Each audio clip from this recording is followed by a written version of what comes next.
temos vida no nome. E isso não é só uma coincidência. Onde há vida, há Apivida Notre Dame Intermédica. Eu tenho uma grande alegria e satisfação quando se trata de um encontro, de uma conversa pela primeira vez com uma personalidade, um grande protagonista de um setor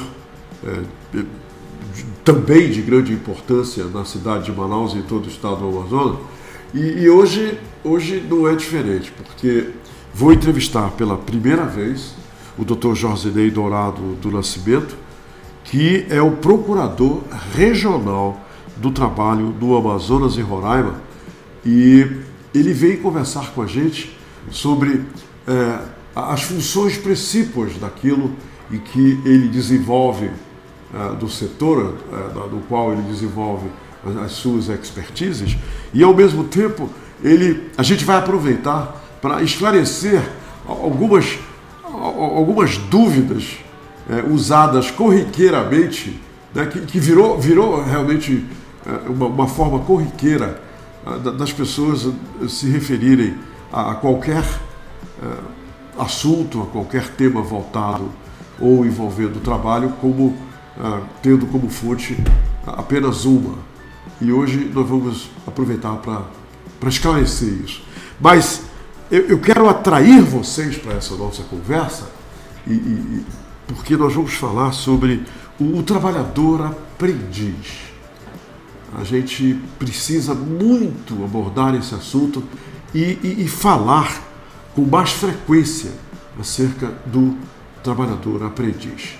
Porque o que existe de controvérsias, de mal entendimento envolvendo o trabalhador infantil, não é brincadeira. E ninguém melhor do que o Dr.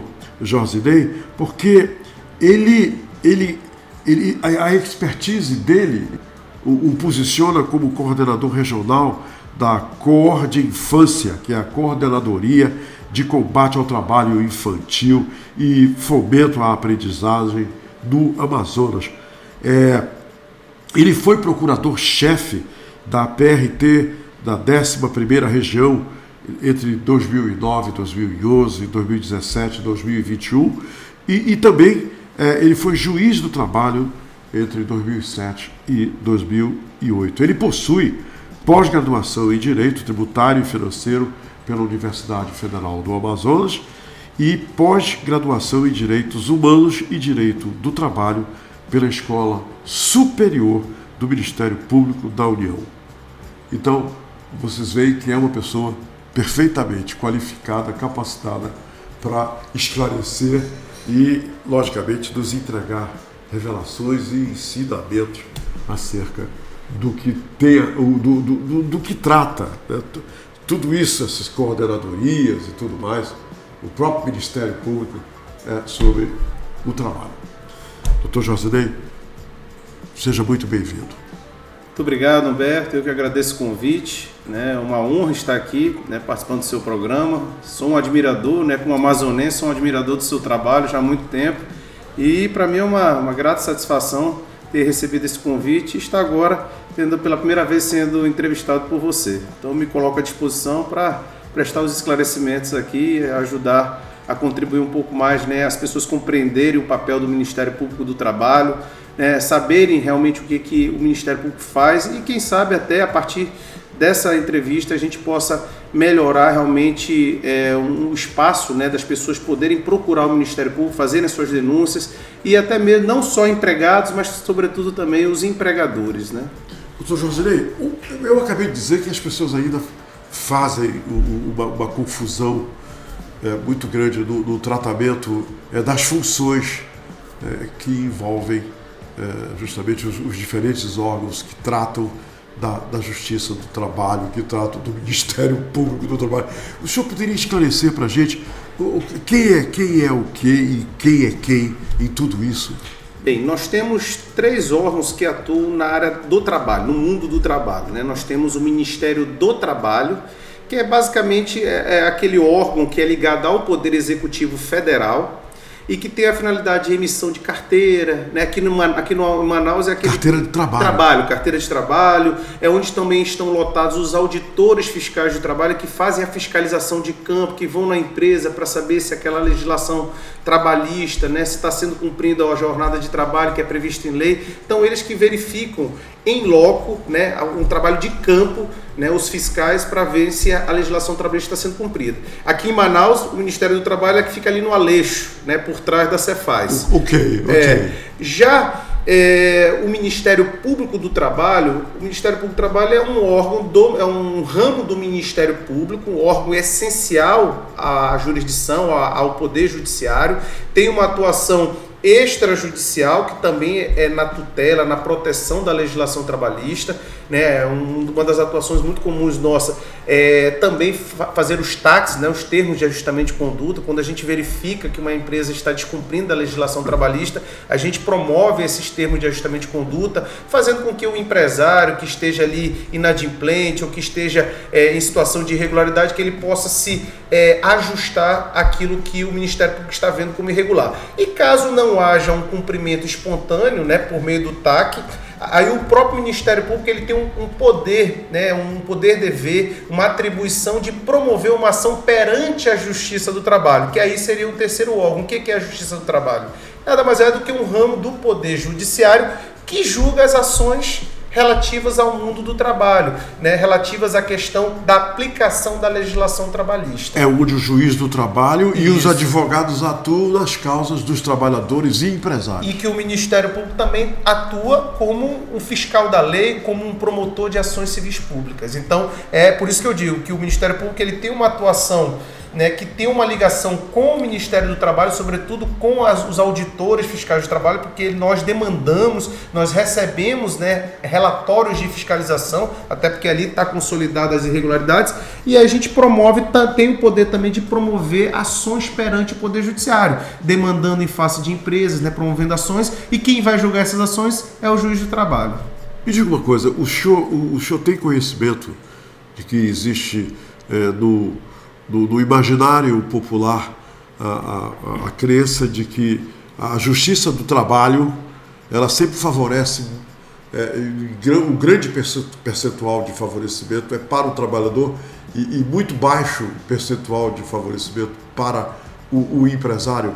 O senhor já ouviu essa... Sim. Eu já ouvi várias vezes pessoas se posicionarem dessa forma. Eu acho até que isso é um mito, tá? É um mito, não é? Eu vou dizer que é um mito por quê? Porque as pessoas precisam entender o que é a Justiça do Trabalho, o que é o Ministério Público do Trabalho, como eu já lhe disse, do ponto de vista institucional. Mas a gente tem que saber que qual é o papel deles? É lidar com a legislação trabalhista, o direito do trabalho. E o que é o direito do trabalho? O direito do trabalho é um direito que foi criado para proteger o trabalhador. É um direito protecionista. A gente, mutatis mutandis, né, mudando o que tem que ser mudado, é como se eu dissesse que o juiz do consumidor ele vai defender, ele vai dar mais causa favorável ao consumidor, porque o direito do consumidor ele é para proteger uma parte, que é o consumidor. Da mesma forma, nós estamos no direito do trabalho. E como o direito do trabalho é protecionista, as regras do direito elas são para proteger o trabalhador, não é para proteger o empresário. Naturalmente, as regras ali consolidadas, quando elas são descumpridas, elas vão acabar beneficiando o trabalhador. Então, naturalmente, os julgamentos eles acabam sendo mais favoráveis ao trabalhador, porque só vai à justiça quem, em tese, teve uma norma descumprida, que se sentiu prejudicado, seja porque não recebeu hora extra, seja porque foi demitido e não recebeu suas verbas rescisórias. Então, quando ele vai para lá, para a justiça, o trabalhador, ele sabe que ele teve uma violação. E o direito do trabalho vai dizer, opa, se não pagou, tem que receber. E quem vai mandar pagar é a justiça. Por isso que, normalmente, a Justiça do Trabalho, o Ministério Público do Trabalho, tem um alinhamento, não é que... Nós somos imparciais. Como deve ser, né? Como deve ser. O problema não.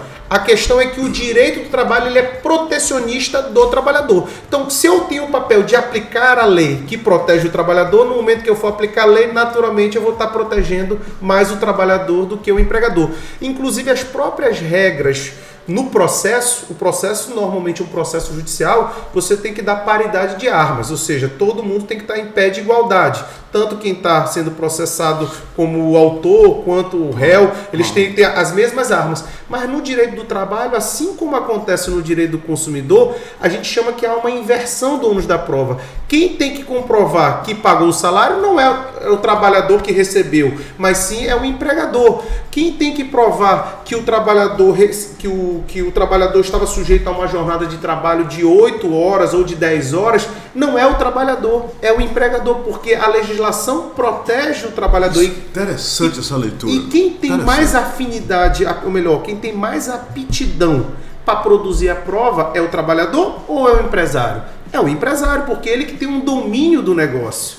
Então a legislação ela trabalha nessa perspectiva de proteger aquele que é mais fraco na relação. Numa relação de trabalho, nós temos 2 polos. Uma relação mais fraca economicamente, que é o trabalhador em relação ao seu empregador. E o que o direito do trabalho faz? Ele visa dar um equilíbrio maior a essa desigualdade que a gente chama de desigualdade econômica. Então o direito do trabalho ele traz uma igualdade jurídica dentro dessa relação desigual que é do ponto de vista econômico. Quando eu estava vindo para cá, a minha curiosidade foi despertada por uma notícia que eu vi no rádio e que está em voga no momento, a respeito daqueles trabalhadores que perderam a vida naqueles silos lá no Rio Grande do Sul. E isso me remeteu para uma coisa aqui no Amazonas, e eu comecei a pensar sobre isso dirigindo, que é o seguinte: toda vez que eu vou no distrito industrial, que eu visito uma fábrica, tem uma placa lá dizendo: estamos há tantos dias sem acidente de trabalho. E aí eu vou numa outra fábrica, estamos há tantos dias sem acidente de trabalho.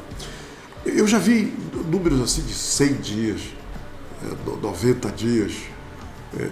Eu lhe pergunto uma coisa: o caso de acidentes de trabalho nas nossas fábricas e tudo mais, eu revelei que é uma curiosidade minha. Sim. Por isso que eu trouxe para a nossa conversa. Qual é o papel da Justiça do Trabalho? Porque é um assunto que eu ainda não vi tocado, debatido, porque se o ano tem 365 dias e eu chego lá no mês de outubro e há 90 dias não existe nenhum problema de acidente de trabalho, eu fico pensando, e os outros dias, até outubro, o que houve, o que aconteceu? Então, eu gostaria de saber o seguinte: como é que o Ministério do Trabalho ou a Justiça do Trabalho lida, né, e de que forma é tratada essa questão dos acidentes de trabalho nas fábricas de Manaus? Certo. O Ministério Público do Trabalho ele tem 8 áreas de atuação que ele reputa como sensíveis: trabalho escravo, trabalho infantil, fraudes na relação de trabalho. Um dos pontos nessa temática, a gente hoje está tratando a questão dos trabalhadores em plataformas digitais, Uber, iFood, né? Isso é que a gente tem trabalhado muito. A questão do trabalho na administração pública, a questão do meio ambiente de trabalho, que é o ponto que você tocou, trabalho portuário, que é muito comum, e aquaviário aqui no nosso estado. E nós temos também a questão da cor de infância, que é de combate ao trabalho infantil e fomento à aprendizagem, e cor de igualdade, que trata de assédio sexual, assédio moral, todas as formas de discriminação. Muito trabalho, hein, doutor? São 8 temáticas que são sensíveis. Dentro dessas 8 temáticas, uma que é por excelência de atuação do Ministério Público é a questão do meio ambiente de trabalho. E quando a gente fala em meio ambiente de trabalho... trata dos acidentes das fábricas. Meio ambiente de trabalho, a gente está tratando aí de questão de saúde, segurança, prevenção de acidente de trabalho e a questão da responsabilidade civil do empregador quando um acidente ocorre no âmbito da empresa. Quando você vê aquela placa lá, é a ótica do empregador do ponto de vista do acidente de trabalho. Sendo que nós temos uma leitura de acidente. Aquela placa, aquela placa, fábrica. Mas aquela ali é a ótica do empregador. Okay. Não necessariamente que aquele esteja 90 dias. Pode ser que esteja até menos tempo do que aquilo sem acidente, né? Ou até mais. Mas vou falar aqui do polo industrial, que você tocou a questão do polo industrial. Hoje, uma das principais demandas que tramitam no âmbito da Justiça do Trabalho no Amazonas e que tem tido uma forte atuação no Ministério Público é a questão de doenças ocupacionais por esforço repetitivo. Aqui a gente chama de LERDORT. Né? Por quê? Porque nós temos um polo industrial que ele é basicamente feito de montagem. E a montagem exige um esforço repetitivo, principalmente quando você trabalha na linha de montagem em linhas de produção quando a montagem é de equipamentos de componentes bem pequenos, como celulares, televisores. Sim. Então, esse tipo de segmento econômico, ele gera um adoecimento ocupacional. Mas quando você olha para aquela placa que você falou, normalmente o acidente que eles consideram é aquele acidente que a pessoa quebrou um braço, cortou uma perna, machucou, sofreu uma lesão física. Eles normalmente não consideram a doença ocupacional, que é aquela que vai gerando há muito tempo e que é muito comum aqui na nossa cidade. E esse tipo, numa pauta do tribunal hoje, eu falo isso porque eu atuo no tribunal. Como procurador regional, eu atuo na segunda instância, junto com os desembargadores aqui, e a gente vê. Numa pauta de 100 processos, eu posso, sim, sem medo de errar, gira em torno de 65% a 80% desta pauta tratando de pagamento de indenização por danos morais e materiais em decorrência de acidentes de trabalho, mas relacionado à doença ocupacional. Porque o acidente não é só aquele que a pessoa corta uma mão, quebra um dedo, que seria aquele que é mais visível, mas aquele que gera um adoecimento ao longo do prazo. Que revelação. Né? E a gente nem se toca para isso. Isso. Então. E assim, muitas pessoas estão adoecendo. Há um alto índice de encaminhamento de pessoas no estado do Amazonas de doença ocupacional gerando aí benefícios previdenciários, como auxílio-doença.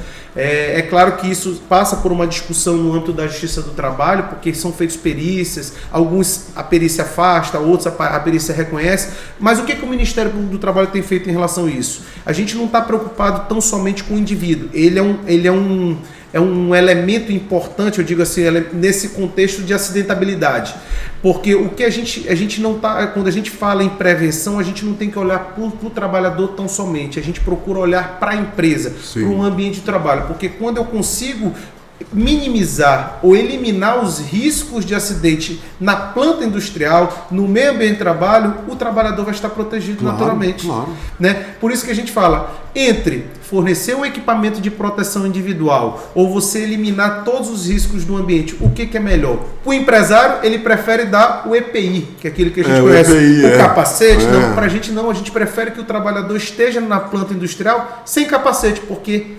significa que o empregador adotou as medidas necessárias para eliminar. É o melhor lugar do mundo para se trabalhar, né? É nessa linha. Isso, porque a melhor prevenção é a adoção de medidas de proteção coletiva. Entendi. E não as individuais, porque você retira o trabalhador de um ambiente de risco. E o Ministério Público atua isso de que forma? Mostrando para a empresa que ela está irregular, que ali tem um ambiente insalubre, que ali tem um ambiente de risco ergonômico, de risco químico, de risco físico. E aí o que a gente faz? A gente atua no sentido de buscar a melhoria. Se ela não concorda, a gente promove uma ação civil pública, pede a reparação do dano, pede que seja adequado e mais. E aí é bom que muitos empresários não sabem disso. Hoje existe uma regulamentação tributária, fiscal, que diz que aquela empresa, que quanto maior for o nível de acidentabilidade dela, mais seguro, o antigo seguro acidente de trabalho, Sim. que é GIL, hoje é chamado de GIL, RAT, o antigo seguro acidente de trabalho, quanto maior for o índice de acidentabilidade, mais tributo ele vai pagar. Então, quando a gente fala em segurança e saúde do trabalho, em meio de trabalho, evitar a prevenção de acidente de trabalho, os empresários têm que ter a consciência. E aí fala que um procurador que é um entusiasta da matéria, que já atuou muito fortemente nisso, eles devem ver isso não como um custo.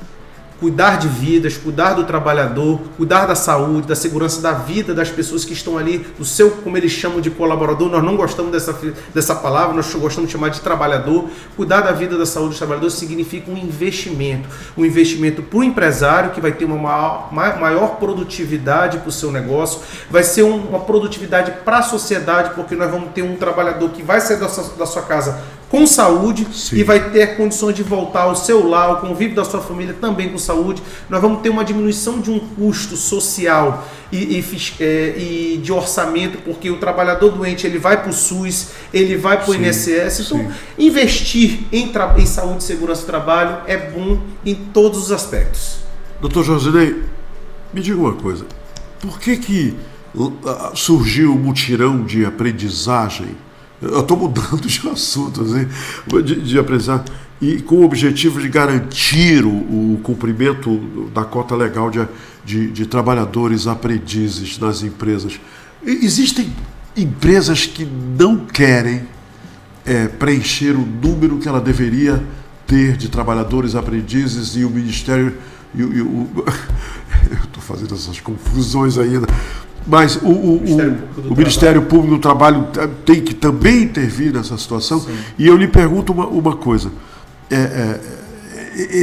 essa fiscalização, o cumprimento dessa lei é observada também pelo Ministério Público do Trabalho, e o empresário, ele é obrigado a preencher essa cota de trabalhadores aprendizes?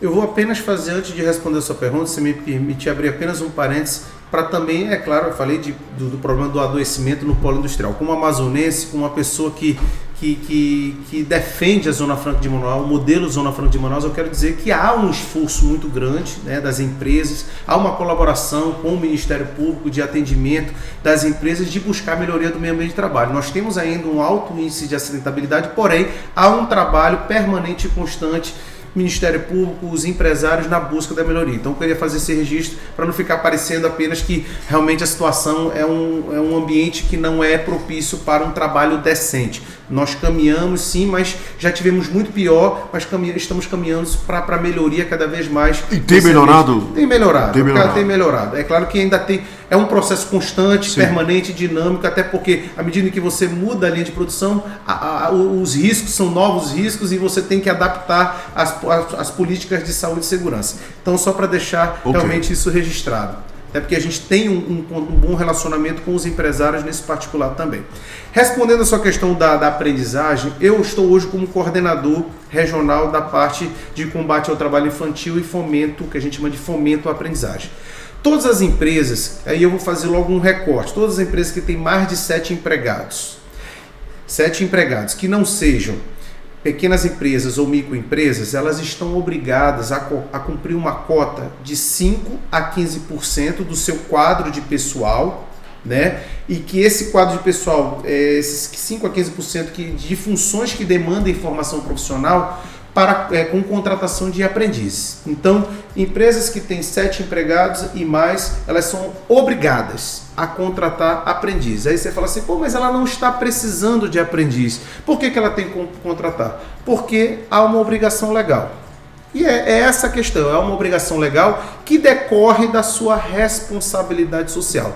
Quando a gente vai para o texto constitucional, lá para a Constituição, ela fala que a atividade econômica ela deve ser realizada observando um trabalho, né, decente, a empresa deve cumprir a sua responsabilidade social. Então, dentro desse contexto de responsabilidade social, foi criada uma lei que estabeleceu a cota legal de aprendiz. Então, as empresas são obrigadas a contratar.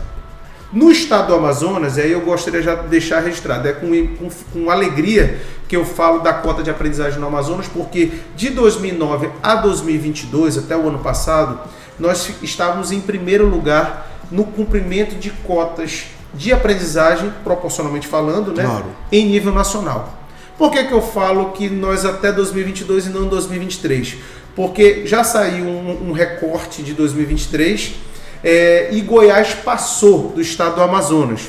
É claro que o nosso trabalho de ampliação dessa cota, ele inicia a partir do mês de agosto. Então é bem provável que a gente consiga retomar esse primeiro lugar, porque as nossas ações vão começar a partir do mês de agosto. E por que a cota ela é importante? Porque a cota, muitas vezes, é uma primeira oportunidade de trabalho que se dá a um adolescente, sim, até porque a cota de aprendizagem ela só pode ser preenchida, Humberto, com trabalhadores que estejam na faixa etária de 14 a 24 anos. E aí é importante a gente dizer o seguinte, no Brasil ninguém pode trabalhar com menos de 16 anos. Aí você falou, mas você disse que é de 14 a 24. Bem, certo.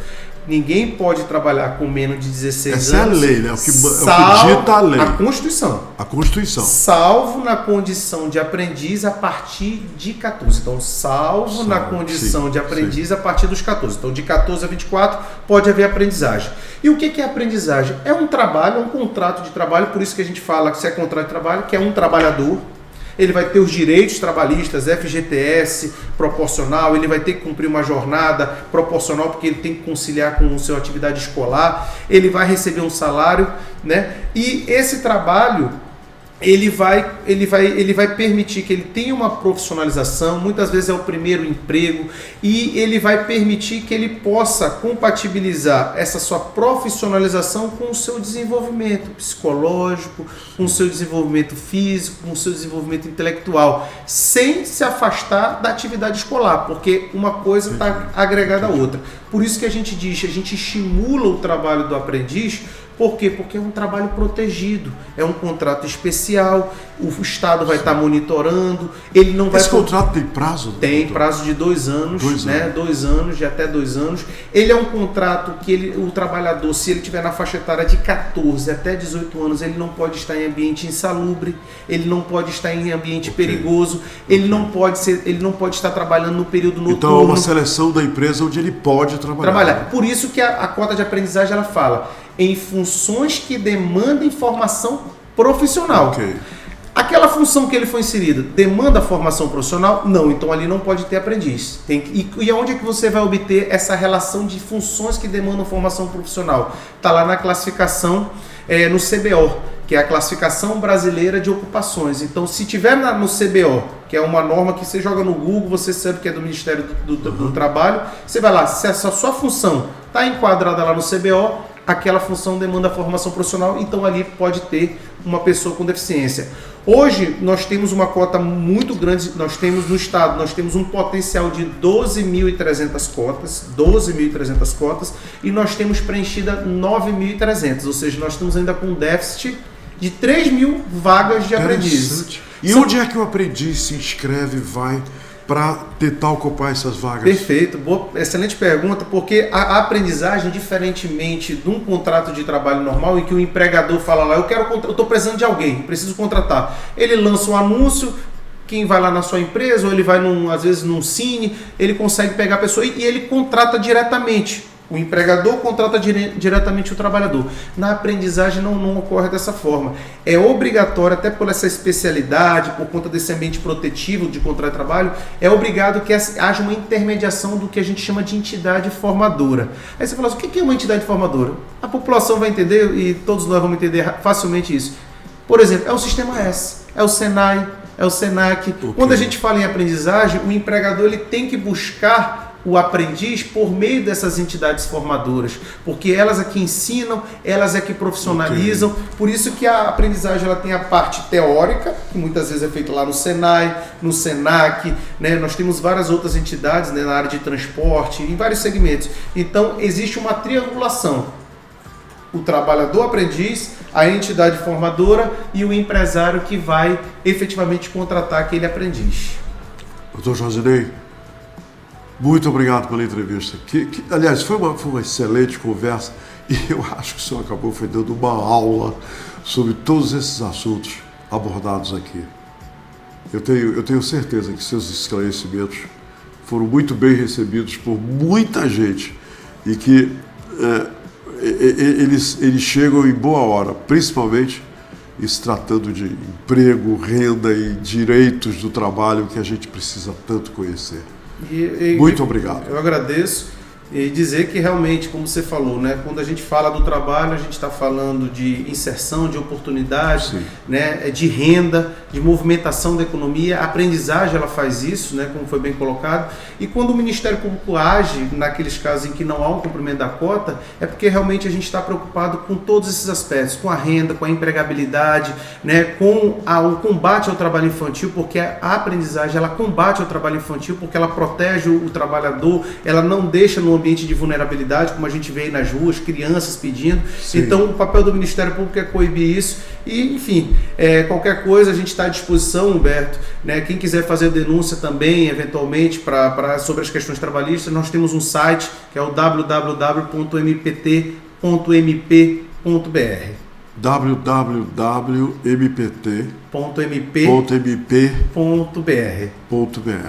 Não é difícil de decorar. Ministério Público do Trabalho, Ministério Público, Brasil. Doutor Josinei, muito obrigado. Eu agradeço. Foi realmente uma grande experiência entrevistá-lo. Muito obrigado. Fico sempre à disposição daqui do portal e de você especificamente. E eu vou lhe dizer uma outra coisa, que eu não resisto, preciso dizer. Rever a Salete Lima foi realmente outro grande fator da minha alegria em realizar essa nossa conversa. Eu quando vejo a Salete, eu tenho boas e inesquecíveis recordações de volta. Bom te ver, tá? Foi bom te ver. Gente, por hoje é só. Amanhã a gente volta. Temos vida no nome. E isso não é só uma coincidência. Onde há vida, há Apivida Notre Dame Intermédica.